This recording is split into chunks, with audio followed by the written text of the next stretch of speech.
وفوض أمري إلى الله إن الله بصير بالعباد حسبنا الله ونعم الوكيل نعم المولى ونعم النصير ولا حول ولا قوة إلا بالله العلي العظيم أعوذ بالله السميع العليم من الشيطان اللعين الرجيم بسم الله الرحمن الرحيم الحمد لله الذي جعلنا من المتمسكين بولاية علي بن أبي طالب اللهم صل أمير المؤمنين وأولاده المعصومين والحمد لله الذي من تكلم سمع كلامه ومن سكت علم ما في نفسه ومن عاش فعليه رزقه ومن مات فإليه معاده والصلاة والسلام على نبي الأمي القرشي الهاشمي سيدنا ونبينا مولانا أبي القاسم محمد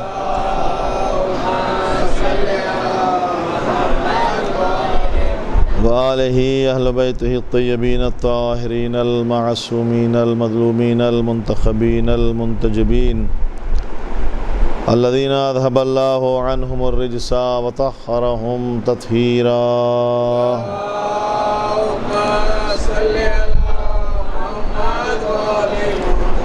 ولعنة الدائمة الباقية المستمرة على أعدائهم أجمعين وغاصبي حقوقهم من الآن إلى قيام يوم الدين أما بعد فقد قال الله سبحانه تبارك وتعالى وقوله الحق في كتابه المبين بسم الله الرحمن الرحيم أفغير دين الله يبغون وله أسلم من في السماوات والأرض طوعا وكرها وإليه يرجعون ایک صلوات پڑھیں محمد و آل محمد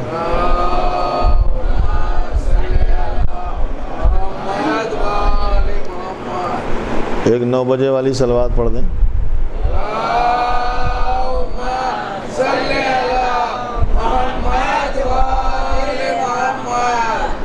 گفتگو ہے ضرورت دین اور شریعت اور بات ہو رہی ہے دین اصلاً ہے کیا، دین کہتے کس چیز کو ہے، اور دین بنایا کس نے ہے، دین لایا کون ہے، اور دین بتایا کس نے ہے۔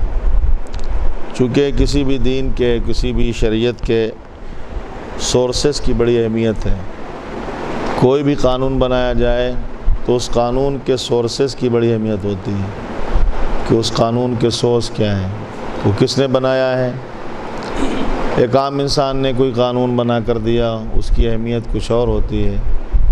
وہی قانون، وہی چیز کسی ذمہ دار شخص نے دی ہے تو اس کی اہمیت کچھ اور ہوتی ہے۔ سوسائٹی مل کے قانون بناتی ہے، اس کی اہمیت کچھ اور ہوتی ہے۔ گورنمنٹ کی طرف سے قانون بنایا جاتا ہے، اس کی اہمیت کچھ اور ہوتی ہے۔ تو قانون کے جو سورسز ہیں اس کی ایک اہم اہمیت ہوتی ہے، اور وہ اہم ہے۔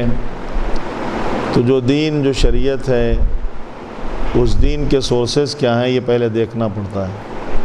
یوں تو اگر آپ جس ایریے میں بھی نکل جائیں، جس جگہ نکل جائیں، ہر جگہ کوئی نہ کوئی دین پایا جاتا ہے، اور دین کیا بلکہ مذاہب پائے جاتے ہیں۔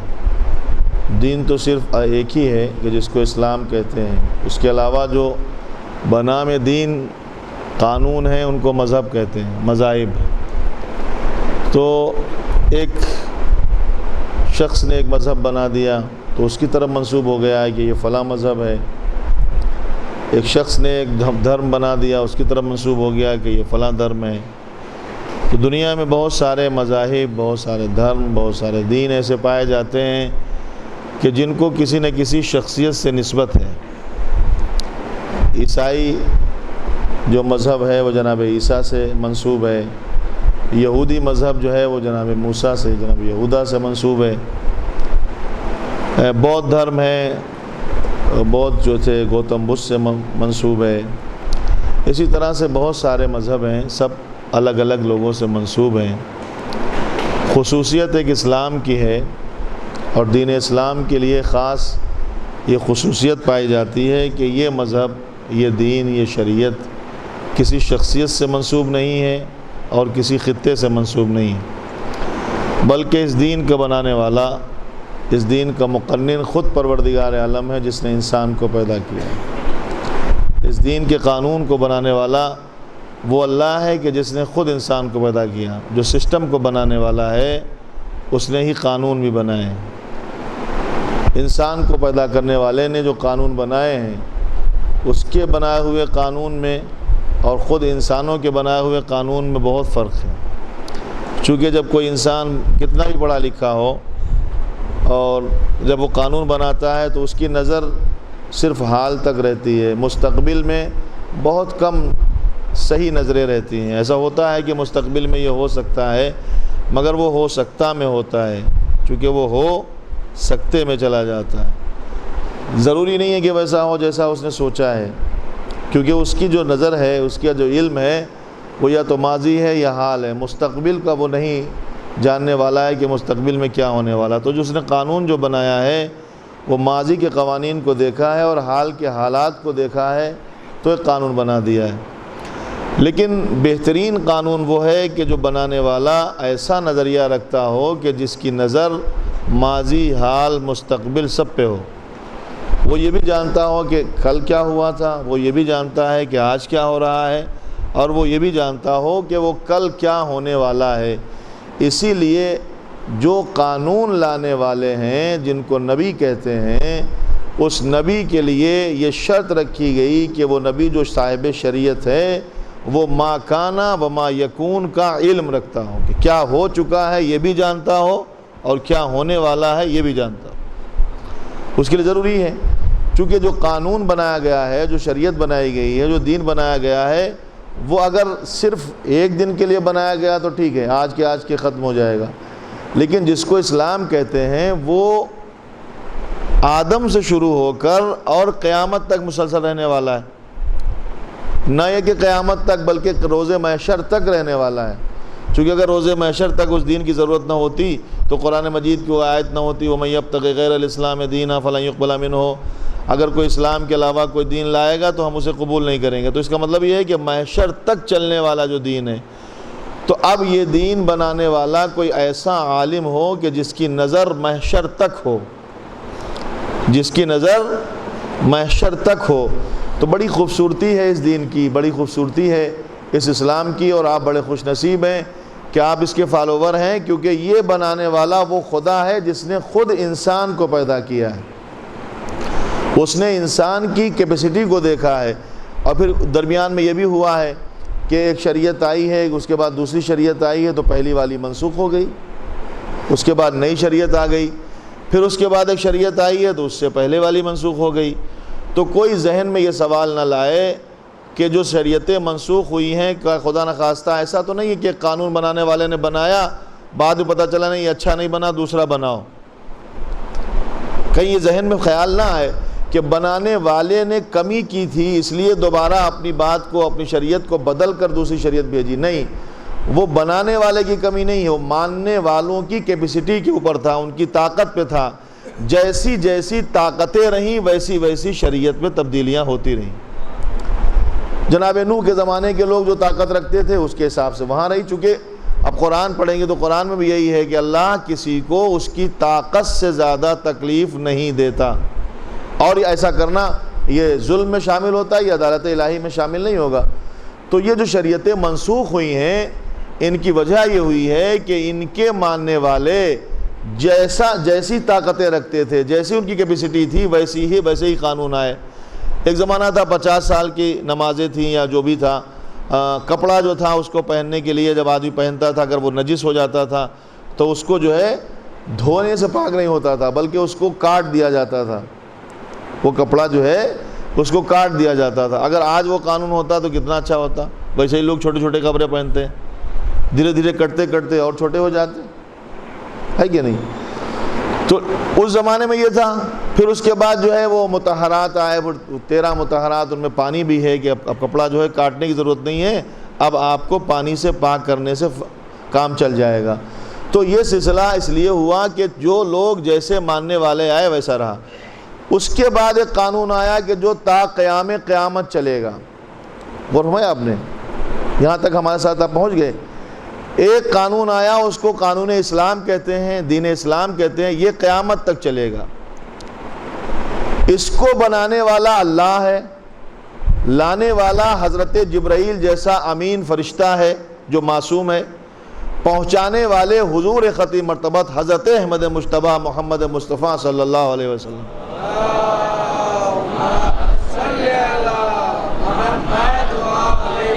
جو معصوم بھی ہیں، سردار الانبیاء بھی ہیں، بہت سارے ان کے القاب ہیں، کم سے کم جو ہے ایک لقب کے اوپر ہم جو ہے رک جاتے ہیں، معصوم ہیں۔ عصمت ضروری ہوتی ہے، کیونکہ عصمت جہاں پائی جائے گی وہاں تبدیلی کا امکان نہیں ہوگا۔ جیسا آیا ہے ویسا لے کر جبرائیل آئے ہیں، ویسا ہی پیغمبر نے پہنچایا ہے۔ اچھا ایک بات ہمیں آپ بتائیں، کیا صرف قانون کا پہنچا دینا کافی ہوتا ہے؟ کیا صرف قانون کا پہنچا دینا کافی ہوتا ہے؟ کسی مشن کا شروع کر دینا کافی ہوتا ہے؟ کسی مشن کا، کسی قانون کا صرف پہنچا دینا کافی نہیں ہوتا، جب تک کہ اس کا نفوذ نہ ہو اور نفوذ کے ساتھ اس کی حفاظت نہ ہو۔ دین اسلام قیامت تک کے لیے آیا ہے، تو اب اس کے لیے ضروری تھا کہ جس طرح یہ پہنچایا گیا ہے ویسے ہی اس کی حفاظت کی ذمہ داری بھی دی جائے اور حفاظت کے انتظام بھی کیے جائے۔ تو بس اب دو چیزیں آئیں، ایک ہے پہنچانا اور ایک ہے اس قانون کی حفاظت کرنا۔ پہنچانے والی شخصیت کا نام نبی ہے، حفاظت کرنے والی شخصیتوں کا نام امام ہے۔ ایک صلوات بھیج دے محمد والے محمد۔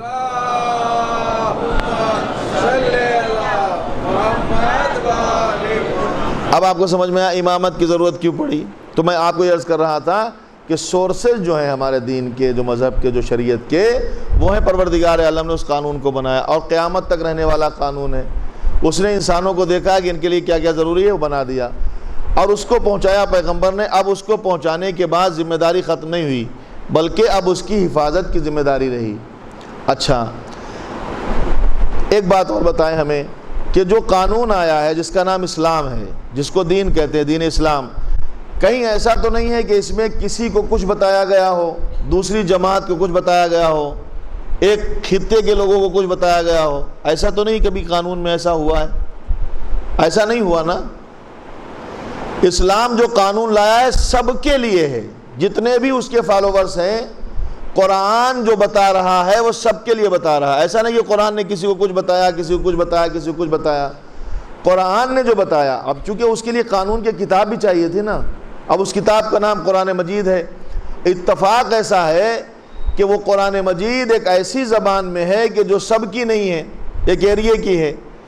تو اب کیسے پتہ لگے اور کیسے سمجھا جائے کہ وہ قرآن میں کیا کہا گیا ہے، قرآن میں کیا بتایا گیا ہے؟ اور یہ بھی نہیں ہے کہ قرآن نے سب کے لیے الگ الگ کہا ہے۔ قرآن نے جو بات کہی ہے اقیموا الصلاۃ تو سب کے لیے کہا ہے۔ تو اب جب ایک ہی بات کتاب نے کہی ہے، ایک ہی بات دین نے کہی ہے، ایک ہی بات شریعت نے کہی ہے، تو پھر آج یہ اسلام میں مسلمانوں میں اختلاف کیوں پایا جاتا ہے؟ کوئی کچھ کہتا ہے بھئی ایک نماز لے لیجئے، ایک نماز کو کتنی طرح سے پڑھا جاتا ہے؟ پیغمبر اسلام حضور ختم مرتبت حضرت احمد مجتبیٰ محمد مصطفیٰ صلی اللہ علیہ وآلہ وسلم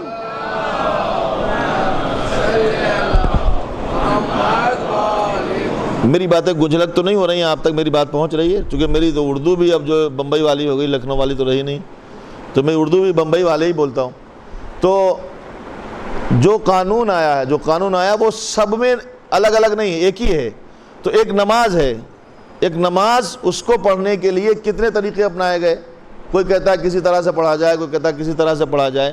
دو طریقے تو کم سے کم ہیں، ایک ہاتھ کھول کر ایک ہاتھ باندھ کر، اور جو ہاتھ باندھنے والے ہیں ان کے بھی الگ الگ نظریے ہیں۔ کوئی کہتا ہے ناف پر باندھا جائے، کوئی کہتا ہے ناف کے نیچے باندھا جائے، کوئی کہتا ہے ناف کے اوپر باندھا جائے، کوئی کہتا ہے سینے پر باندھا جائے، ہے کہ نہیں؟ تو یہ الگ الگ نظریہ ہیں۔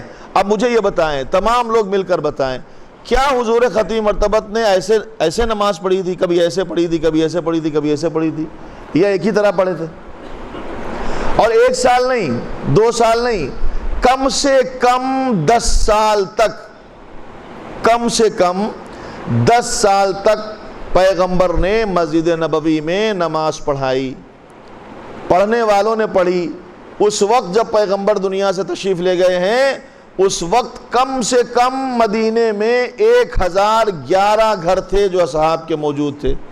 تو 1011 گھروں میں کم سے کم 1011 اصحاب تو تھے نا موجود۔ تو جنہوں نے 10 سال پیغمبر کے ساتھ روزانہ 5 بار پریکٹس کی، روزانہ 5 بار پریکٹس کی، ایک بار نہیں، روزانہ 5 بار پریکٹس کی، صبح، ظہر، عصر، مغرب، عشاء، اور 10 سال پڑھی، تو بعد پیغمبر یہ اختلاف اتنا کیوں ہو گیا؟ اب میرا جواب ان کو ہے کہ جو لوگ یہ کہتے ہیں کہ نبی کو ضرورت نہیں ہے اپنے بعد کسی کو معین کرنے کی، وہ امت کے حوالے مذہب کر کے چلے جائیں، امت خود فیصلہ کر لے گی کیا کرنا ہے کیا نہیں کرنا ہے۔ جو لوگ یہ کہتے ہیں ان کے لیے میرا جواب ہے، تو مجھے بتائیں صرف ایک عمل اسلام کا جو نماز ہے، کیا 10 سال کا پڑھا ہوا، 10 سال کا کیا ہوا عمل پیغمبر کا امت نے یاد رکھا کہ نہیں یاد رکھا؟ تو جب 10 سال کا عمل پیغمبر کا یاد نہ رہا تو غدیر کیا خاک یاد رہ جاتی؟ صلوات بھیج دے محمد و آل محمد۔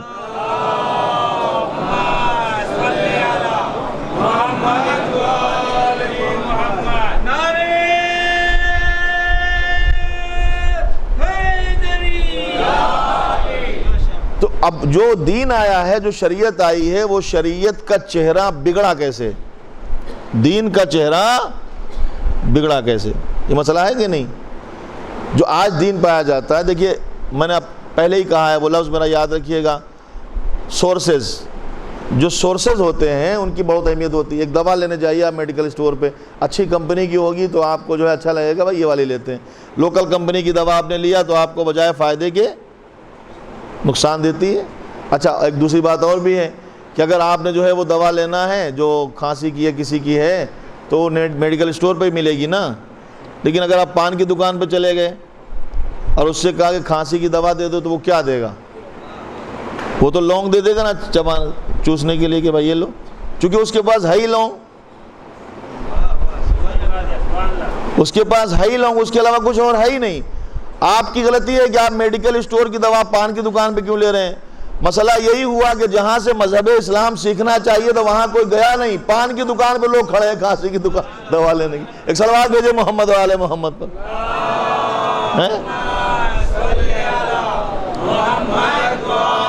اب ان کے پاس اتنا ہی ہے نا، ان کو بس اتنا ہی ہے، انہوں نے اتنا ہی سیکھا ہے۔ بلکہ وہ لوگ تو وہ تھے کہ جو باہر نکلتے کہتے تھے ماذا قال آنفا، قرآن کہتا ہے، میں تو اپنی طرف سے کچھ نہیں کہتا ہوں، قرآن کہتا ہے۔ یہ لوگ بیٹھے ہوئے پیغمبر کی بات سن رہے ہیں اور نبی کی باتیں سنتے سنتے باہر نکل کے پوچھتے تھے کیا کہہ رہے تھے نبی۔ تو جو اتنے بھلکڑ تھے، اتنا ان کی میموری اتنی خراب تھی کہ وہ ابھی مسجد کے بعد نکل کے باہر نہیں یاد رکھ سکتے تھے۔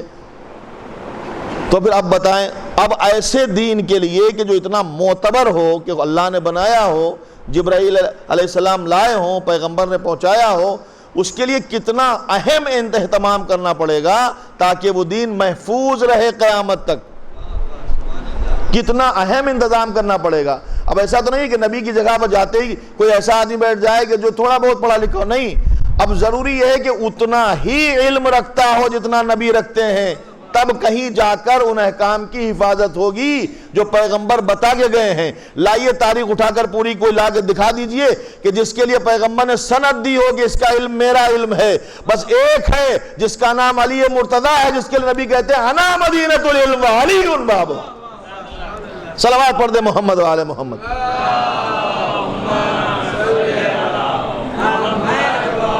عالم امتی، سب سے زیادہ میری امت میں اگر کوئی عالم ہے جس کے پاس علم ہے تو وہ علی مرتضیٰ ہے۔ اور وہ خود فرماتے ہیں زکانی رسول اللہ زکن زکا، رسول نے مجھے ایسے علم بھرایا جیسے پرندہ اپنے بچے کو دانا بھراتا۔ یہ پیغمبر اسلام بتا۔ اچھا بہرحال مجھے ادھر نہیں جانا تھا۔ تو اب جو سورسز ہیں مذہب کے ان کو دیکھا جائے، اتنا خوبصورت سورس ہے، دین بنانے والا اللہ، جس نے سسٹم کو بنایا ہے، دنیا کو بنایا ہے، انسان کو بنایا، بشریت کو بنایا، اور بنانے کے بعد ناز کیا ہے۔ اتنے خوبصورت انسان کو بنا کر یوں ہی نہیں چھوڑ دیا کہ بنا دیا اور جاؤ جہاں جانا چاہتے ہو جاؤ، نہیں، اب تمہیں ہم نے دین کا پابند کیا ہے، اور دین تمہارے لیے بنا کے دیا ہے تاکہ یہ جو خوبصورتی ہے باقی رہے، وہ مسئلہ اپنی جگہ پہ ہے۔ تو اب اس کے بعد اتنا اس کے چہرے کیسے بدل گئے، دین کا چہرہ اتنا بدل گیا۔ دیکھیے آج آپ کہیں جائیں، مشکل یہ ہے کہ ہمارے یہاں ہندوستان کی بات کریں، ہمارے یہاں جو ہمارے مسلمان بھائی نہیں ہیں، جو نان مسلمس ہیں، وہ اسلام کو سمجھنے کے لیے اسلام کو اسلام سے نہیں سمجھتے ہیں، وہ مسلمان کو دیکھ کر اسلام سمجھتے ہیں۔ وہ مسلمان کو دیکھتے ہیں، اس کے کیریکٹر کو دیکھتے ہیں، اس کے کردار کو دیکھتے ہیں، پھر اسلام کو سمجھتے ہیں، پھر اس کے بعد اسلام کو وہ پھر اپنا بدنام کرتے ہیں کہ بھائی اسلام ایسا ہے، اسلام ایسا ہے۔ نہیں، مسلمان کو دیکھ کر اسلام نہیں سمجھا جائے گا، اسلام کو دیکھ کر مسلمان پرکھا جائے گا، اسلام کو دیکھ کر۔ تو آج کے دور اگر ہم آپ کی خدمت درس کریں، آج اس وقت جب آپ بیٹھے ہوئے ہیں جس زمانے میں، اس وقت اسلام کے اتنے چہرے ہو گئے کہ انسان کنفیوز ہے کہ جائے تو کہاں جائے، کدھر جائے۔ اچھا مجھے بتائیں، چلیے میں مثال دیتا ہوں چھوٹے بھائیوں کے لیے۔ ایک شخص جو ہے وہ امریکہ سے چلا اعلان کر کے کہ مجھے جو ہے اسلام قبول کرنا ہے، میں مسلمان ہونا چاہتا ہوں، لیکن میں ہندوستان جا کے مسلمان ہونا چاہتا ہوں، ہندوستان جا کے مسلمان ہو چاہتا ہوں، کلمہ وہاں پڑھوں گا۔ تو ایئرپورٹ پہ اترا، اب چونکہ ڈائریکٹ ایئرپورٹ یہاں تو نہیں ہے، اس کی فلائٹ بمبئی ہے۔ تو جب وہاں سے وہ بمبئی آیا سیدھا اور ایئرپورٹ پر اترنے کے بعد چونکہ اعلان کر چکا تھا کہ ہمیں اسلام وہاں قبول کرنا ہے، میں مسلمان ہونا چاہتا ہوں، میں نان مسلم ہوں۔ آیا، امیگریشن کلیئر کیا، کلیئر کرنے کے بعد اپنا سامان لے کے باہر نکلا۔ ایئرپورٹ کے باہر نکلا جیسے ہی تو وہاں ایک لائن لگی ہوئی ہے اسلام والوں کی، سب اپنے ہاتھ میں اسلام لیے کھڑے۔ اب بتائیے دل لگتی بات ہے کہ نہیں؟ میں سچی بات کہہ رہا ہوں تو آپ میری تائید کیجئے گا۔ دیکھیے وہ جب نکلا ہے وہاں سے، اس نے کہا کہ ہمیں اسلام قبول کرنا ہے، تو ہر ایک اسلام لیے کھڑا ہے۔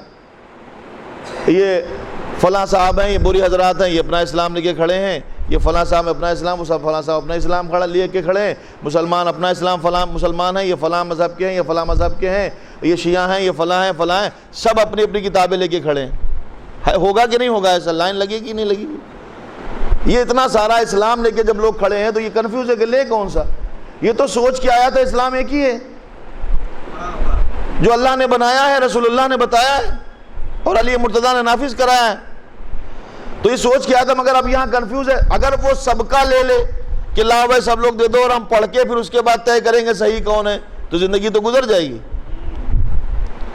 تو کوئی دروازہ ایسا بتا کے گئے ہیں رسول کہ دیکھو ہر دروازے کو بھٹکنے کی ضرورت نہیں ہے، صرف ایک دروازہ بتائے دیتا ہوں، وہاں چلے جانا، وہاں میری ساری سیرت مل جائے گی، قرآن کی ساری تفسیر مل جائے گی، اسلام کا صحیح چہرہ مل جائے گا۔ اگر بتایا ہے تو بتاؤ نا مسلمانوں سے کون سا در بتایا ہے؟ کب بتایا نبی نے؟ انی تارکن فیکم الثقلین، کتاب اللہ ہے وعترتی، ہم دو چیزیں چھوڑ رہے ہیں، ایک اللہ کی کتاب ہے اور ایک ہمارے اہل بیت ہیں۔ کتاب پڑھنے لگو، اگر سمجھ میں نہ آئے کسی اور دروازے پہ مت بھٹکنا، اہل بیت کے پاس آنا بتائے گا۔ صلوات پڑھ دو مل کر محمد و آل محمد۔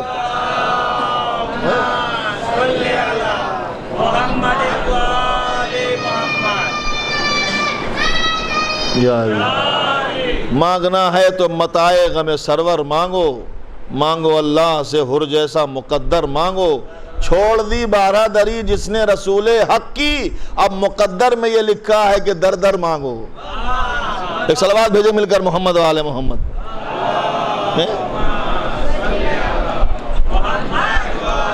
وہ بتا کے گئے نا کہ یہاں آؤ، یہاں آؤ، یہ تمہیں پوری تفسیر ملے گی۔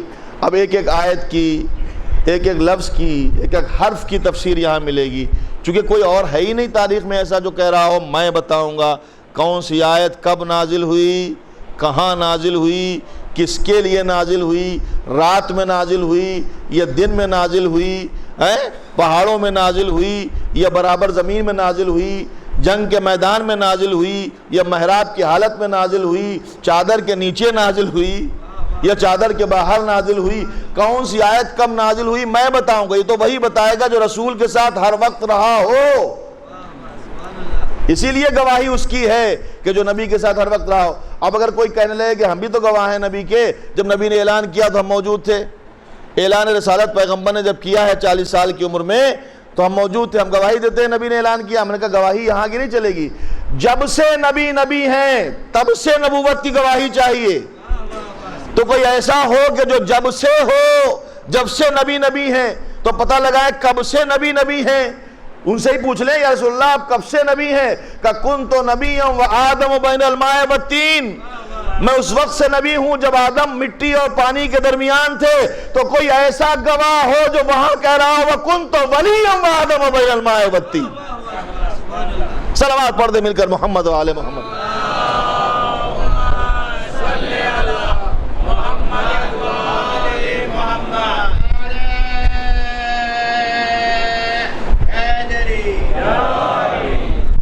تو اب اس کا چہرہ جو بگڑا ہے اس کی وجہ کیا ہوئی ہے؟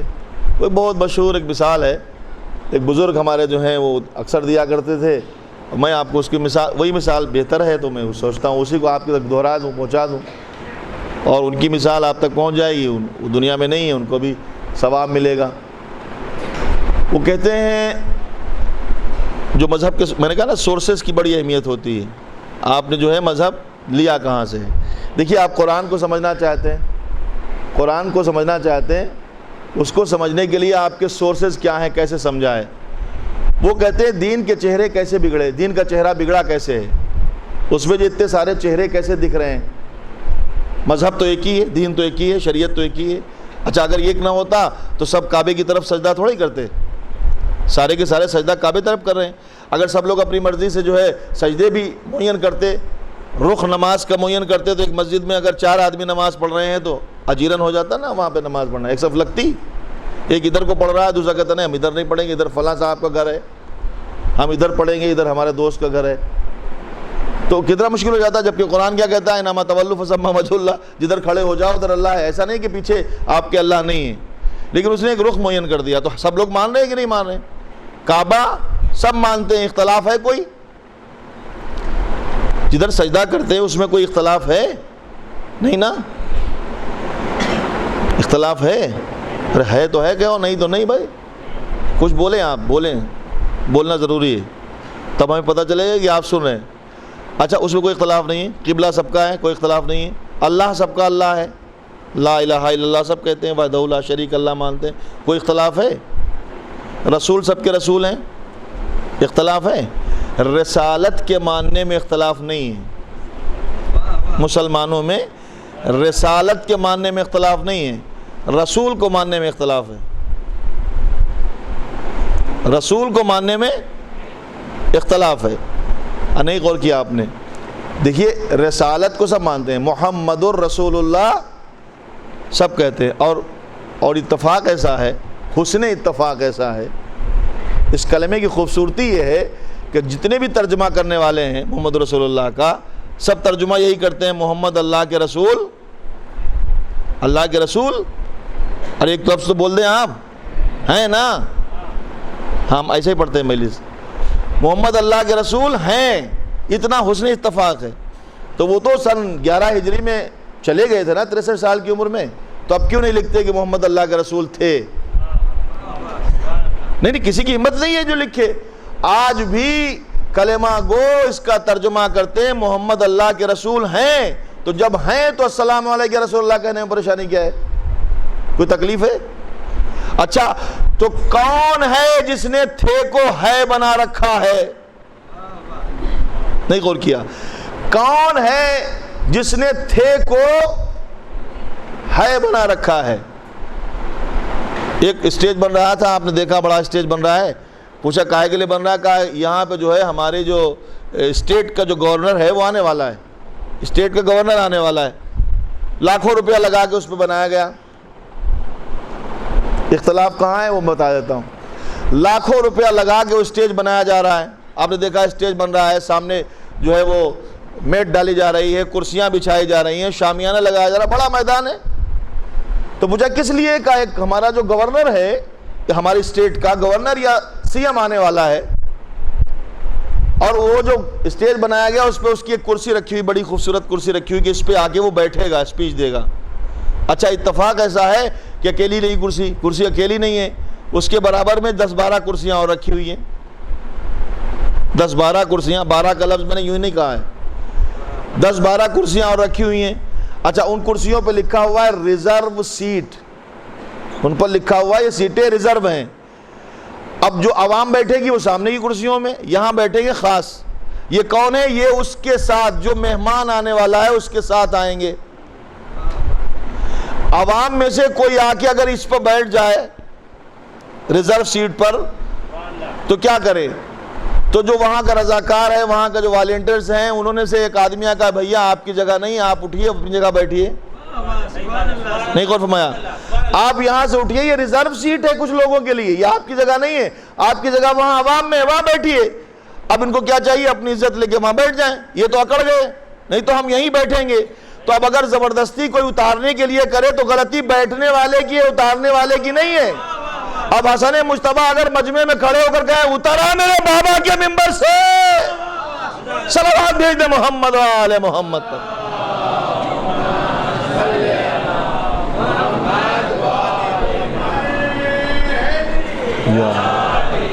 تو اب غلطی بیٹھنے والے کی ہے. تو بنایا گیا اور بن کے تیار ہوا. وہ آیا، اسے 10-15 منٹ 20 منٹ آدھا گھنٹہ جو بھی تقریر کیا، اسپیچ دیا اور لوگوں کو جو بتانا تھا بتا کے چلے گئے.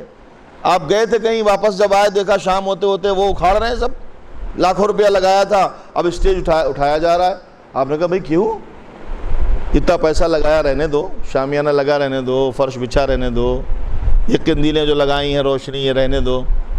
تو جواب کیا ملے گا؟ سیدھا سیدھا جواب کیا ملے گا کہ بھائی جس کے لیے لگائی تھیں وہ تو چلا گیا. اب نہ قندیلوں کی ضرورت ہے، نہ اسٹیج کی ضرورت ہے، نہ فرش کی ضرورت ہے، نہ شامیانے کی ضرورت ہے کہ نہیں؟ اب ضرورت ہی نہیں ہے. تو اب ہم آپ کو حدیث قدسی پڑھتے ہیں. اللہ کے عالم نے کیا کہا؟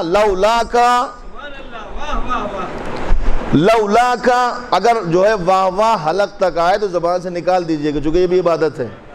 سبحان اللہ کہنا عبادت ہے، چوری نہ کیجئے گا.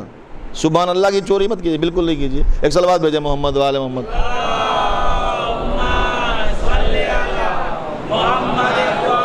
ہاں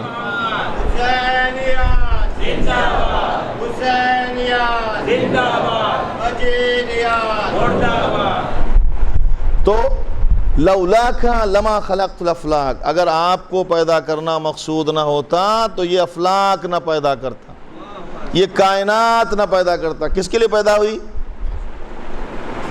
کم سے کم حضور ختم مرتبت تو مانتے ہیں نا، سبھی مانتے ہیں. حدیث قدسی ہے، اللہ کا کلام ہے. حدیث قدسی اللہ کا وہ کلام ہے. دیکھیں 2 کلام ہے اللہ کے، قرآن ہے، ایک حدیث قدسی ہے. قرآن میں لفظ بھی اللہ کے ہیں، معنی بھی اللہ کے ہیں، لیکن حدیث قدسی میں لفظ رسول اللہ کے ہیں اور معنی پروردگار عالم کے، لیکن وہ بھی حدیث قدسی بھی اللہ ہی کا کلام ہے.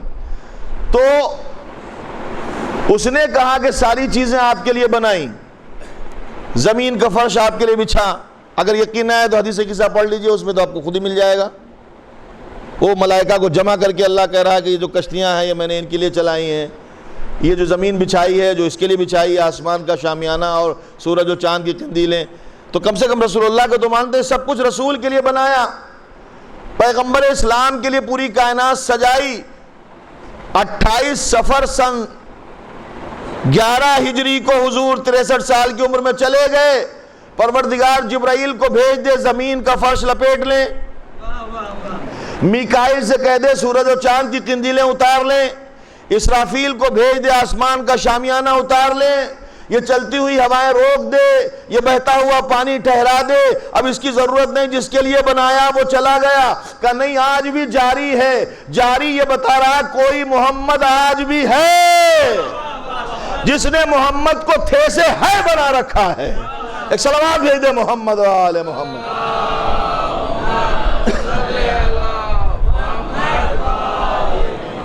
جس نے تھے سے ہے بنا رکھا ہے. یا علی. اب پیغمبر کی حدیث پڑھیں، اولنا محمد واوسطنا محمد واخرنا محمد وکلنا محمد. ہم سب کے سب محمد ہیں، بس فرق اتنا ہے کہ جب مسند پر دیکھو گے تو ہر ایک محمد نظر آئے گا، اور جب منبر پر دیکھو گے تو ہر ایک علی نظر آئے گا. چاہے وہ پہلا علی ہو، چاہے درمیانی علی ہو، چاہے آخری علی ہو، چاہے وہ 28 سال کا علی ہو 18 سال کا علی ہو یا وہ 6 مہینے کا علی ہو، سب علی نظر آئیں گے۔ ایک صلوات بھیج دے محمد و آل محمد۔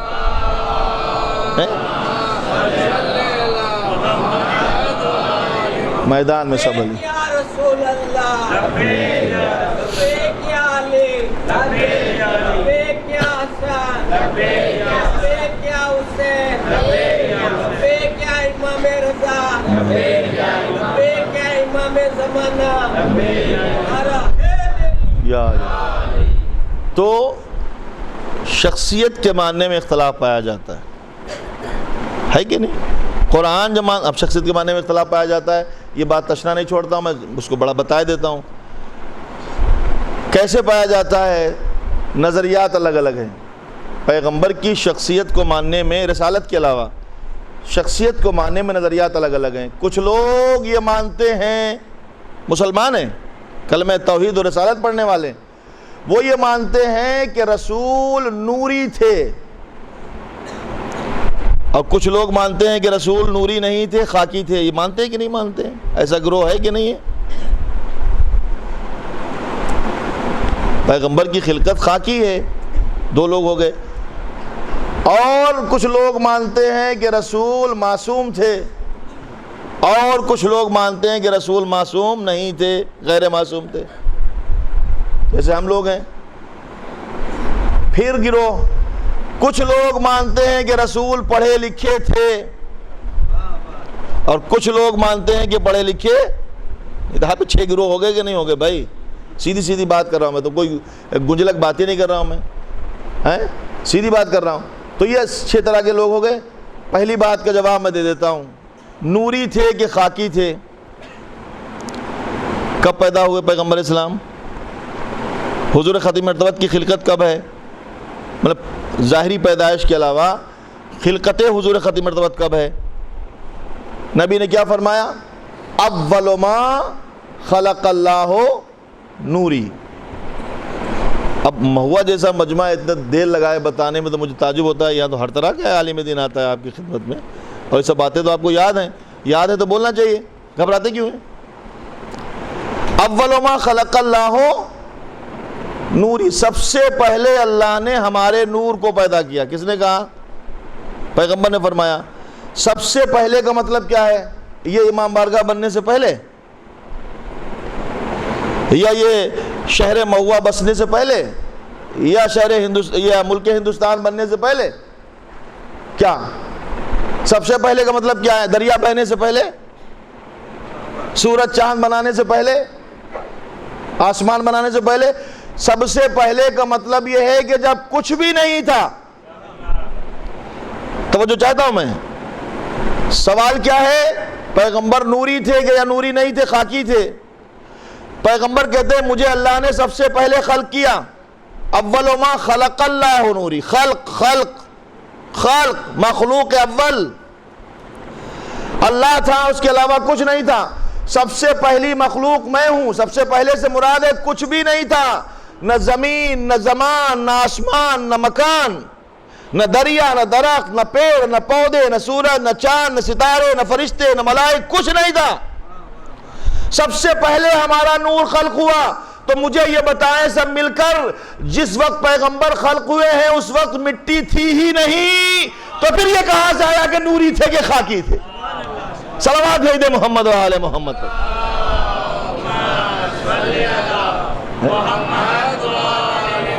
مٹی تو پیدا ہی بعد میں ہوئی۔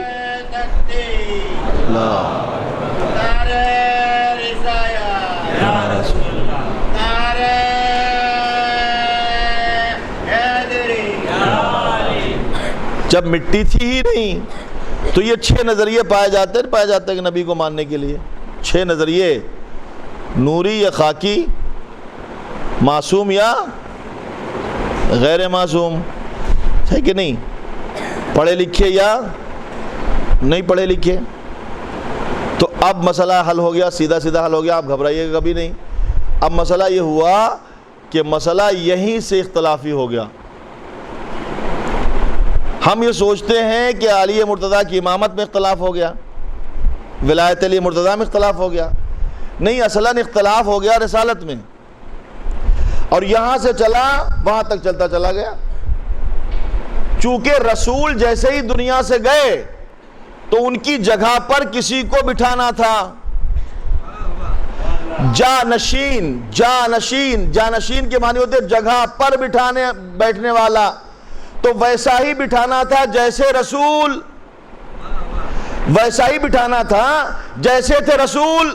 اب جس نے جیسا رسول کو مانا اس نے ویسا رہبر بنایا. جس نے کہا نوری تھے وہ نوری کے پیچھے گیا، جس نے کہا خاکی تھے اس نے خاکی کو مانا، جس نے کہا معصوم تھے وہ معصوم کے پیچھے گیا، جس نے کہا غیر معصوم تھے وہ غیر معصوم کے پیچھے گیا، جس نے کہا عالم تھے وہ علی جیسے عالم کے ساتھ رہا، جس نے کہا جاہل تھے وہ ادھر چلا گیا. صلوات بھیجے محمد و آل محمد.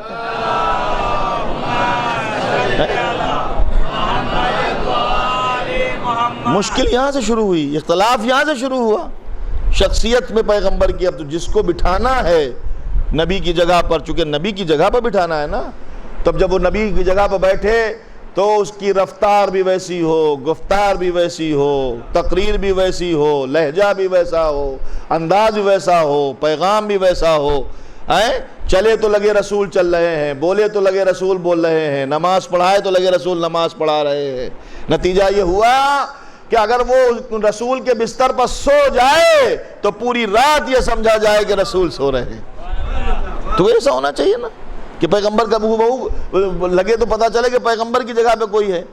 اچھا، رسالت میں کوئی اختلاف نہیں ہے، قبلہ سب کا قبلہ ہے، اللہ سب کا ایک ہے. اب رہی بات قرآن کی، قرآن سب کی کتاب ہے کہ نہیں ہے؟ قرآن سب کی کتاب ہے کہ نہیں؟ بھائی اسلام میں جتنے بھی لوگ ہیں مسلمان، سب کی کتاب قرآن ہے کہ نہیں؟ اب یہ بھی مانتے ہیں کہ قرآن اللہ کی کتاب ہے کہ نہیں ہے؟ کب تک ہے قرآن سب کی کتاب؟ قرآن سب کی کتاب کب تک ہے؟ جب تک وہ بے ترجمہ رہے. آپ نے محسوس کیا میرے جملے کو؟ جب تک اس کتاب کا ترجمہ نہ ہو سب کی کتاب ایک ہے. اور جیسے ہی ترجمہ شروع ہوا فرقوں میں بٹ گئی. بٹی کہ نہیں بٹی بھائی کتاب؟ بٹی کہ نہیں آپ بتائیں. اب یہ فلاں کی کتاب ہے، یہ فلاں کا قرآن ہے، یہ فلاں، بٹا کہ نہیں بٹا؟ جب تک عربی رہا اللہ کے حوالے اور رسول کے حوالے امت نے اپنے کو رکھا کوئی اختلاف نہیں ہوا. جہاں سے اپنی رائے شروع ہو گئی اختلاف ہو گیا. جیسے قرآن میں رائے ڈالنے سے اختلاف ہوا ویسے ہی دین میں رائے پیش کرنے سے اختلاف پیدا ہوا. ایک صلوات بھیج دے محمد و آل محمد.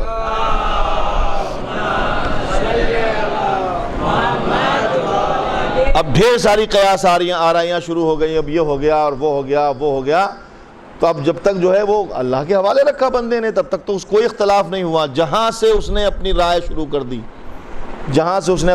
کر دی تو اب چاہیے تو یہ تھا کہ جس کو اس نے بھیجا ہے، جس کو اس نے معین کیا ہے، جس کو اس نے بھیجا ہے، بنایا ہے، معین کیا ہے، اسی کے ساتھ رہتے تو اختلاف ختم ہو جاتا، مشکلات ختم ہو جاتے. تو دین جو ہے جو ہماری زندگی کے لیے ضروری ہے، جسے ہمیں جس کی ضرورت ہے، اب وہ دین جب ہم تک آیا ہے تو اس کا چہرہ ایک دم بگڑا ہوا ہے. تو اب ہمیں اسے حاصل کرنے سے پہلے، اس کو فالو کرنے سے پہلے ہمیں اس کے سورسز دیکھنا پڑیں گے. میں نے کہا نا کوئی دوا کھانے سے پہلے دیکھا جاتا ہے کہ اس کی جو ایکسپائری ڈیٹ کیا ہے، کون سی کمپنی کی بنی ہوئی ہے، کوئی لوکل کمپنی کی تو نہیں ہے، اندر جاتے ہی گڑبڑ کر دے گی. تو یہ دین بھی روح کے لیے کام کرتا ہے نا، اگر ادھر ادھر سے گیا تو پھر جو آگے روح کو گڑبڑا دے گا. نام رکھ لینے سے سلمان کچھ نہیں ہوتا ہے، لیکن کبھی کبھی ایسا ہوتا ہے کہ دروازہ کہیں کا ہو تو وہ سلمان رشدی بھی بن جاتا ہے. ایک صلوات بھیج دے محمد و آل محمد.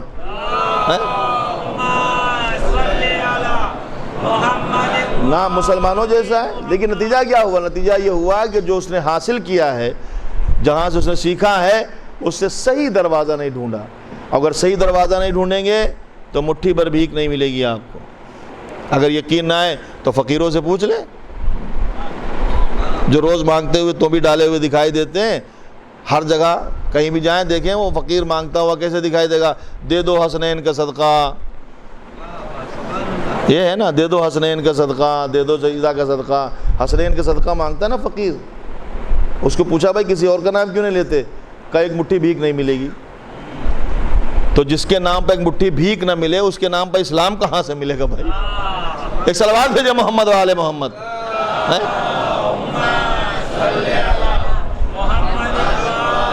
اب آپ نے سمجھا ہے کہ ہم نے یا علی کوئی ایک ہی آدمی کی ذمہ داری نعرہ حیدری لگانا ہے. آپ لوگوں نے میرے خیال سے چن کے رکھا ہے کہ آپ بھی لگائیے گا. وہی بیچارے لگاتے جب بھی ان کو جی چاہتا ہے, اور کسی کی ذمہ داری نہیں. میرے خیال سے آپ لوگوں نے پہلے سے سلیکٹ کیا ہے, نعرہ آپ لگائیں گے. درود ہماری مرضی ہے, پڑھیں نہ پڑھیں, پڑھیں گے وہ بھی دھیرے سے پڑھیں گے. اس کے بعد کھانا بھی ہے نا, آپ کو طاقت آ جائے گی, تھوڑی طاقت آپ جو ہے اپنی استعمال کیجئے نا. صلوات پڑھیں زور سے.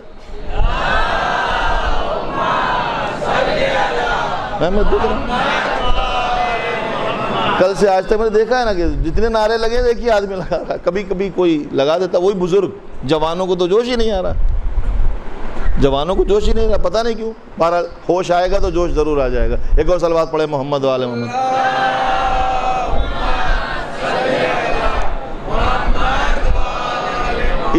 اتنا میں نے درمیان میں جو ہے یہ یوں ہی بول دیا آپ کی خدمت میں, اور یہ ضروری ہے. اور یہ رونق جو ہے, یہ رونق جو مجلسوں کی رونق ہے, یہ جوان ہے. یہ بچے چھوٹے جو ہے نا, جو کبھی اگر دوڑ رہے ہوں ادھر تو گھبرائیے نہیں. یہ بچے دوڑتے رہتے ہیں, کبھی ادھر جاتے کبھی ادھر جاتے. بچے ہیں, ان کو دیکھ کر آپ پریشان مت ہوئیے.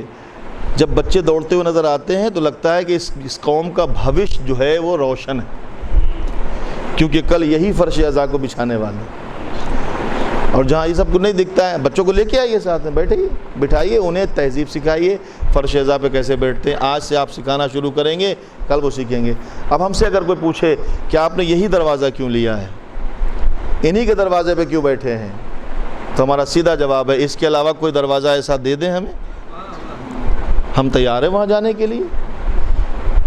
بھائی ہمارے لیے مسئلہ دنیا زندگی گزارنے کا نہیں ہے, یہاں تو گزر جائے گی کہیں نہ کہیں سے, کیسے نہ کیسے. ہمارے لیے سیدھا مسئلہ ہے برزخ, اس کے بعد محشر. کوئی لائے, کوئی کیریکٹر لائیں جس نے کہا ہو کہ موت کے وقت میں آؤں گا, برزخ میں میں سہارا بنوں گا, میزان پہ گھبرانا نہیں, میں آ جاؤں گا, صراط پہ میں لکھ کے دے دوں گا آپ گزر جائیں گے. کوئی ہے ایسا؟ ایک ہی گھرانہ ہے جس نے کہا ہے ان سب جگہوں پہ میں آؤں گا. اس لیے کہ وہ تراب کے نیچے جو پڑے ہوئے ہیں ہم, تو وہاں پہ اگر کوئی مدد کرنے آئے گا تو ابو تراب ہی آ سکتا ہے, اور کون آئے گا؟ آپ سمجھے, ہم نے پہنا ہے کفن کرب و بلا سے لا کر, اب تو مٹی میں بھی طاقت نہیں میلا کر دے. ہم جا رہے تو ہمارے پاس اس سفر کے لیے ہم نے انتظام کیا ہے. ہم نے ان کو رہبر بنایا ہے کہ جو خود بھی نجات پانے والے ہیں اور ہمیں بھی نجات دینے والے ہیں. ہم ان کے ساتھ ہیں کہ جو یہاں بھی مشکل کشا ہے وہاں مشکل کشا ہے. اب ہمارے جب ان کے ساتھ ہیں, ان کی محبت ہمارے دل میں ہے, تو تقاضۂ محبت یہ ہے کہ جب وہ خوش ہوتے ہیں تو ہم خوش ہوتے ہیں, جب وہ غمگین ہوتے ہیں تو ہم غمگین ہوتے ہیں.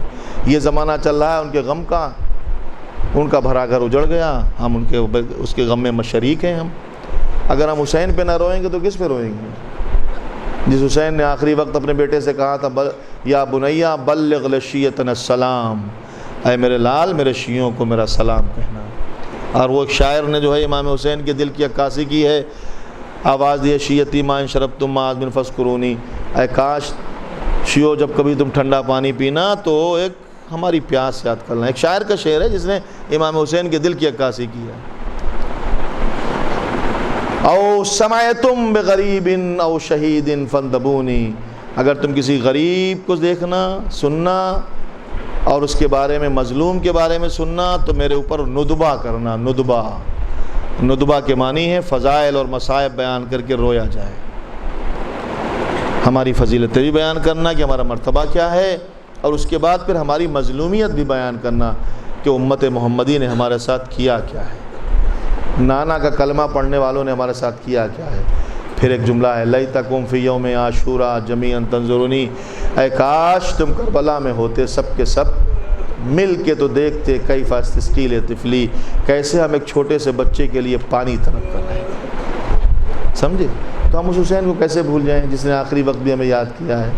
اور اس بی بی کی دعائیں جس نے کہا تھا کہ بابا میرے بیٹے پہ کون روئے گا, تو پیغمبر نے کہا جس کے ایک جوان ہوں گے ہماری امت پہ, جوانوں کا ماتم کریں گے, بوڑھے کا ماتم کریں. تو بی بی نے دعا دی ہے, اور بہت ساری روایتوں کے اعتبار سے وہ دعائیں ہیں ہمارے ساتھ. اور وہ ہر مجلس میں شریک بھی ہوتی ہے۔ چھٹے امام کی وہ روایت جو میں نے کل آپ کی خدمت پڑھی تھی، اس کے اعتبار سے ہر مجلس میں شریک بھی ہوتے ہیں۔ آپ خوش نصیب ہیں، نہیں معلوم کس کے برابر میں آدم بیٹھے ہوئے ہیں، کہاں نوح بیٹھے ہوئے ہیں، کہاں موسیٰ بیٹھے ہوئے ہیں، کہاں سید سجاد زخمی حالت میں بیٹھے ہوئے ہیں اور کہہ رہے ہیں لا میرے بابا کے رونے والے تیرے آنسوؤں کو اکٹھا کرنے آئے ہیں۔ کہاں پر جناب فاطمہ بیٹھی ہوئی ہیں، کس مقام پر جناب سکینہ بیٹھی ہوئی ہیں، نہیں معلوم، فرش عزا کی منزلوں میں سب ہیں اور سب دعائیں دے رہے ہیں۔ بعض روایتیں تو کہتی ہیں کہ جب امام زہری نے مجلس کی تھی تو امام علی مقام کو دیکھا تھا مصائب کے بعد، تو امام وہاں بیٹھے تھے جہاں جوتیاں اتاری گئی ہے۔ تو ایک مرتبہ امام سے امام زہری نے کہا مولا یہاں آپ کی جگہ نہیں ہے، آپ اندر صدر مجلس میں چلیے۔ تو امام نے کہا مجھے یہی رہنے دے، یہاں کھڑی ہوئی میری دادی رونے والوں کو دعائیں دے رہی۔ عزیزو لیجئے، دھیرے دھیرے ایام ازا گزر رہے ہیں۔ 11 محرم گزری، قافلہ کربلا سے چلنے لگا۔ 12 محرم آئی، وہ لاشیں جو کربلا کے میدان میں بے گور و کفن پڑے تھے، وہ حسین کی میت دیکھ کر سید سجاد گئے تھے، ارے میرے بابا کا لاشا بے گور و کفن ہے، ظالموں نے اپنے کشتہائے نجس کو دفنا دیا ہے، مگر ہائے رسول کا نواسا 3 دن تک بے گور و کفن ہے، میرے پاس نہ چادریں باقی ہیں جو میں کفن دوں، نہ میرے ہاتھ کھلے ہوئے ہیں جو بابا کو میں دفناؤں۔ مولا کی بڑی تمنا تھی میرے بابا کو میں دفناؤں، میرے بابا کا جنازہ اٹھے دفنایا جائے، لیکن امام حسین انتظام کر کے گئے تھے۔ بنی اسد کے قبیلے والوں سے کہا تھا دیکھو جب جو ہے جنگ موقوف ہو جائے اور ظالم کربلا سے چلے جائیں، اہل حرم کو جو ہے یہاں سے جب رخصت ہو جائیں تو تم سب کے سب آ جانا، ہماری لاشوں کو دفنا دینا، اس کے بدلے میں ہم تمہیں کربلا کے باہر کی ساری زمین ہبا کرتے ہیں۔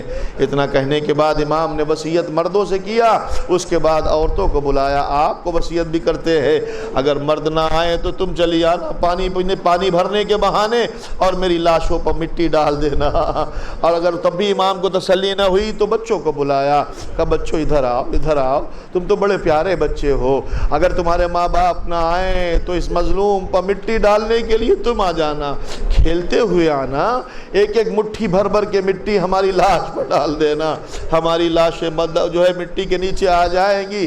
لیجئے حسین کی وصیت کے مطابق 12 محرم کو بنی اسد کے قبیلے والے، آج بھی وہ منظر آپ کو عاشور کے دن عصر عاشور کے وقت نظر آئے گا کربلا میں، وہ اپنے گھروں سے بیلچے لیے ہوئے حسین ابن علی کی لاش کو دفنانے کے لیے، اجرکم علی اللہ، شہدائے کربلا کی لاشوں کو دفنانے کے لیے آئے، کربلا پہنچے، لیکن عزیزان محترم مشکل یہ تھی کہ لاشیں پہچانی نہیں جا رہی تھیں، کون سا کس کا لاشا ہے، کون سی کس کی میت ہے۔ وہ آئے، انہوں نے ایک گنج شہیدہ بنایا، ایک بڑا سا گنج شہیدہ بنایا، اور بنانے کے بعد پریشان ہیں کہ اب کون سا لاشا کہاں دفنائیں، کس کا لاشا ہے، پہچانا نہیں جاتا۔ آپس سے مشورہ کر رہے تھے کہ کیا دیکھا، ایک کوفے کی طرف سے گرد نمودار ہوئی، ایک جوان چلا آ رہا ہے۔ یہ کون جوان ہے؟ یہ چوتھے امام معجزے سے آئے تھے، ہتھکڑیاں پہنے ہوئے مولا گئے تھے لیکن معجزے سے آئے تھے، جوان چلا رہا ہے۔ جب دیکھا بنی اسد کے قبیلے والوں نے تو قریب آیا، آ کر کہتا ہے اے بھائیو اٹھاتے کیوں نہیں جنازے اٹھاؤ، دفناؤ۔ تو انہوں نے کہا کہ آنے والے ہم پریشان ہیں کہ ہمیں پتہ ہی نہیں چل رہا کون سے کس کا جنازہ ہے، اس پہ سر باقی نہیں ہے، اس پہ سر کاٹ لیے گئے ہیں۔ تو ایک مرتبہ آنے والے جوان نے کہا اٹھاؤ میں بتاتا ہوں، یہ حبیب کا جنازہ ہے، اسے یہاں دفناؤ، یہ زہرقین کی میت ہے، اسے یہاں دفناؤ، یہ مسلم ابن اوسجہ ہے، اٹھاؤ، یہ وہب قلبی ہے، اٹھاؤ، یہ عابس شاکری کا لاشا ہے، اٹھاؤ، یہ اور محمد کی میتیں ہیں، اٹھاؤ، یہ قاسم کا لاشا ہے۔ ایک ایک کا نام لیتے جاتے، لاشیں دفنائے جاتے ہیں، ایک ایک کا لاشا دفنا دیا گیا۔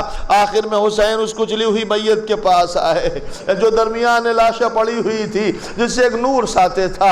امام اس کے قدموں کے قریب آئے، سر رکھ کے آواز دی بابا بابا، بابا مجھے معاف کر دینا، میری ہتھکڑیوں نے اجازت نہیں دی جو میں آپ کو دفناتا، بابا مجھے آنے میں دیر ہوئی، مجھے معاف کر دینا۔ امام عالی مقام ایک مرتبہ جب اس طرح کہہ رہے تھے تو بنی اسد کے قبیلے والے قریب آئے، کہے جوان یہ کس کا لاشا ہے؟ ارے کہا یہی تو نبی کا نواسا ہے، یہی تو فاطمہ کا لخت جگر ہے جسے زہرا نے چکیاں پیس پیس کے پالا ہے، یہی تو وہ حسین ہے جو کربلا میں مظلوم اور پیاسا شہید کیا گیا۔ تو انہوں نے کہا آپ کون ہیں؟ ابھی میں نے سنا ہے آپ نے ہائے بابا کہا ہے۔